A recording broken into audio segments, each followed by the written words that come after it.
ষষ্ঠ উপজেলা পরিষদ নির্বাচনে তৃতীয় ধাপে ঠাকুরগাঁওয়ের পীরগঞ্জ উপজেলা পরিষদ নির্বাচন অনুষ্ঠিত হয়েছে। সকাল ৮টা থেকে শুরু করে ৪টা পর্যন্ত কিন্তু ভোটাধিকার প্রয়োগ করেছেন ভোটাররা। আর আমি এই মুহূর্তে রয়েছি ফলাফল সংগ্রহ পরিবেশন কেন্দ্রে, পীরগঞ্জ উপজেলা যে অডিটোরিয়াম রয়েছে সেখানে। আর মানুষ কিন্তু স্বতঃস্ফূর্তভাবেই কিন্তু ভোটাধিকার প্রয়োগ করেছেন।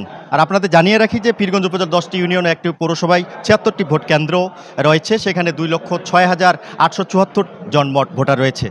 উপজেলা চেয়ারম্যান পদে প্রতিদ্বন্দ্বিতা করছে ৩ জন, পুরুষ ভাইস চেয়ারম্যান পদে ৩ জন এবং মহিলা ভাইস চেয়ারম্যান পদে ৪ জন প্রার্থী প্রতিদ্বন্দ্বিতা করেছেন। তবে উপজেলা চেয়ারম্যান পদে শক্তিশালী যে দুজন প্রার্থী রয়েছে তাদের মধ্যেই কিন্তু হাড্ডাহাড্ডি লড়াই হয়েছে আক্তারুল ইসলাম এবং রেজওয়ানুল হক বিপ্লবের মধ্যেই। আমরা কিন্তু ভোটারদের কাছে জানতে পেরেছি আইনশৃঙ্খলা বাহিনী কিন্তু ব্যাপক তৎপরতার মধ্য দিয়ে কিন্তু ভোট গ্রহণ কিন্তু শেষ হয়েছে। আর ভোট কিন্তু গণনা শেষ হওয়ার পর এখন কিন্তু এই ফলাফল কেন্দ্রে কিন্তু জমা হচ্ছে, আপনারা দেখতে পাচ্ছেন। জাকির হোসাইন, নাগরিক, ঠাকুরগাঁও।